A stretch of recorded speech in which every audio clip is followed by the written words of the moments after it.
Class NCERT book की जो हमारी चैप्टर नंबर 4 चल रहा है उसमें 4.1 का क्वेश्चन नंबर 1 हम लास्ट वीडियो में कराए थे। क्वेश्चन नंबर 2 जो है देखते हैं। क्वेश्चन नंबर 2 में फर्स्ट पार्ट क्या दिया, फर्स्ट पार्ट। तो क्वेश्चन नंबर 2 के फर्स्ट पार्ट में कहा कि एक आयताकार भूखंड का क्षेत्रफल जो है वो 528 मीटर स्क्वायर है।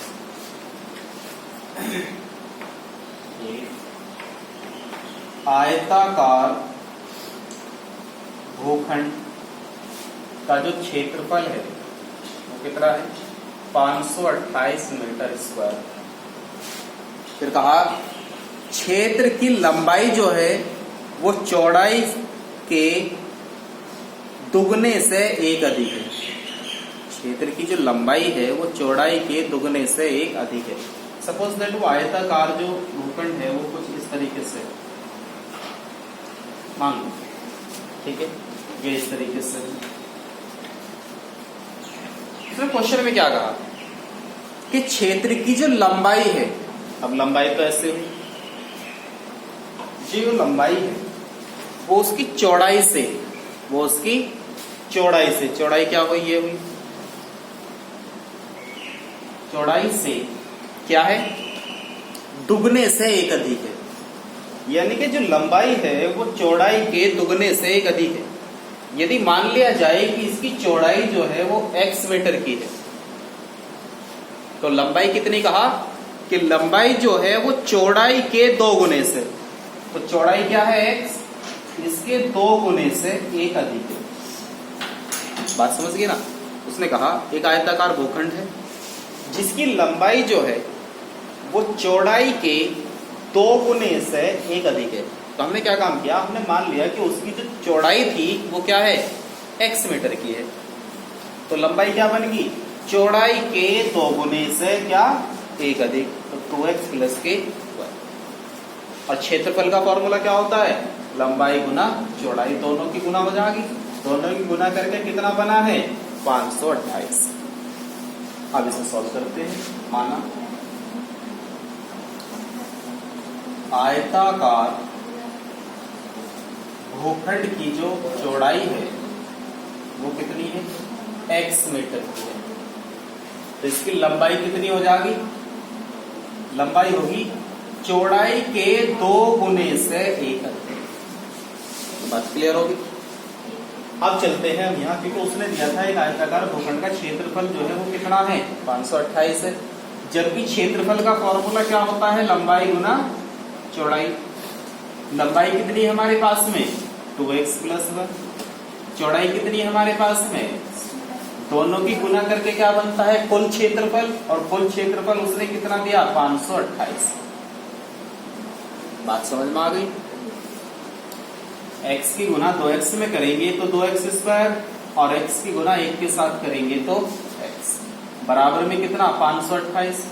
528 को बराबर से इधर लेके आओगे तो क्या बनेगी, प्लस का चिन्ह है यहाँ माइनस में हो जाएगा, 2x स्क्वायर प्लस के x माइनस 528 बराबर में क्या रह गया, 0। उसने कहा था कि इसे द्विघात समीकरण के रूप में व्यक्त करो, तो ये कैसे समीकरण में आ गया, द्विघात के रूप में आ गया। लेकिन क्वेश्चन में कहा हमें भूखंड की लंबाई और चौड़ाई दोनों ज्ञात करनी है, हमें इसकी लंबाई भी बतानी और चौड़ाई भी। तो लंबाई और चौड़ाई बताने के लिए इसके कर लो फैक्टर्स, और यहाँ से x का मान निकाल लो। तो 528 की गुना 2 में करेंगे, 2 8 16, 2 दूनी 4 और 1 5, और 2 पंजे, यानी कि 156 के ऐसे टुकड़े जिन्हें घटा के कितना बन जा, 1। तो ऐसे टुकड़े क्या होते हैं हमारे पास में, 2 पंजे 10, 2 दूनी 4, 2 8 16, 2 दूनी 4, 2 छिक्का 12, 2 चौक 8, 2 एकम 2, 2 तिया 6, 2 दूनी 4, 2 छिक्का 12, 2 छिक्का 12, 2 एकम 2 तिया 6, 2 तिया 6, और 3 एकम 3, 3 एकम 3, और 11 एकम 11। तो 2 दूनी 4, दूनी 8, दूनी 16, दूनी 32, इनकी गुना करके कितना आया हमारे पास, 32, और 11 किया 33। 33 और 32 के अंदर कितना डिफरेंस है, 1 का। तो इसके गुणनखंड बन गए 33 और 32।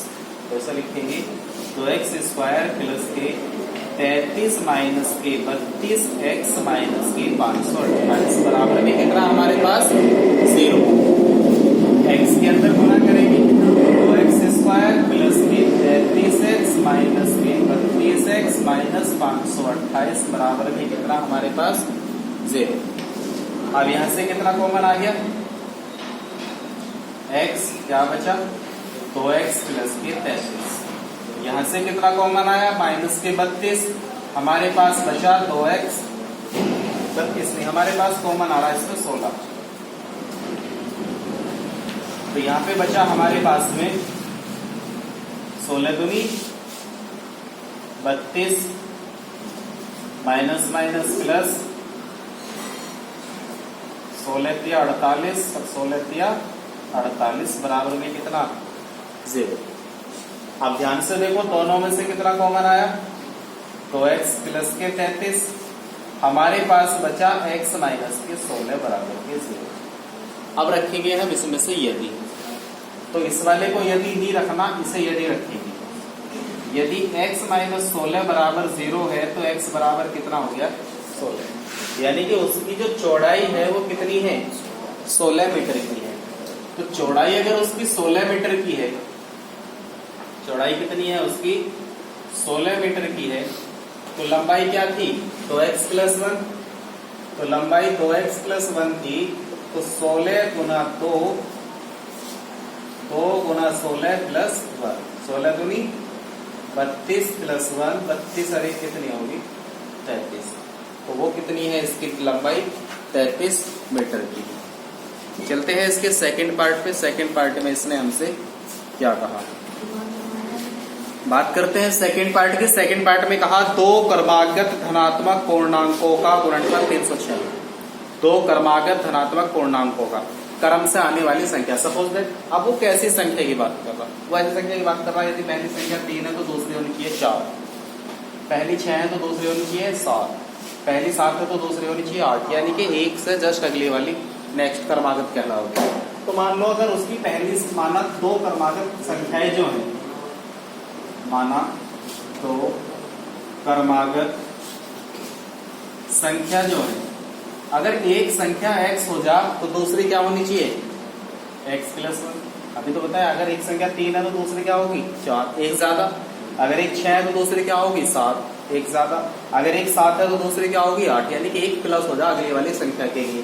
तो अगर एक x है तो दूसरी क्या होगी x प्लस 1। अब इसने क्या कहा कि दो क्रमागत धनात्मक पूर्णांकों का गुणनफल जो है वो 306 है, यानी कि इन दोनों की गुना करके कितना बनता है 306 बनता है। प्रश्नानुसार इन दोनों की जब हम गुना कर देते हैं तो वो बनता है जी 306। x की क्या कर दो गुना, x² प्लस x बराबर 306। 306 को इधर लेके आवेंगे तो x² प्लस x माइनस 306 बराबर के 0। अब 306 के हम ऐसे टुकड़े कर लेंगे जिन्हें घटा के 1 अक्ता हो। तो 306 के ऐसे दो टुकड़े क्या होंगे 306 के फैक्टर कर लेंगे। सेम इसी तरीके से करते आओगे तो दो फैक्टर बनेंगे, एक 18 बनेगा, एक 17 बनेगा। तो 18 की 17 में गुना करेंगे तो वो बनेगा हमारे पास 306, और यदि 18 में से 17 को माइनस करोगे तो वो बनेगा 1। तो x² प्लस के 18 माइनस 17x माइनस 306 बराबर के 0। x की गुना करेंगे तो x² प्लस 18x माइनस के 17x माइनस 306 बराबर के 0। यहाँ से कितना कॉमन आया x, तो x प्लस के 18 बचा, यहाँ से 17 कॉमन आया तो हमारे पास x माइनस 18 बराबर में बचा 0 प्लस 18। दोनों में से कॉमन आ गया x प्लस के 18, तो हमारे पास बचा x माइनस 17 बराबर के 0। अब यदि x माइनस 17 जो है वो 0 के इक्वल है तो x बराबर कितना होगा 17 होगा। अगर एक संख्या x की तो वो 17 थी, तो दूसरी संख्या क्या हो जाएगी 18 हो जाएगी। तो पहली संख्या 17 थी तो दूसरी क्या थी 17 प्लस 1, यानी कि एक तो होगी 17, दूसरी क्या होगी 18। तो ऐसी दो क्रमागत संख्याएं कौन कौन सी है, एक 17 और एक 18। बात आ गई समझ। अब चलते हैं हम इसके थर्ड पार्ट पर। इसके थर्ड पार्ट में इसने क्या दिया है देखते हैं।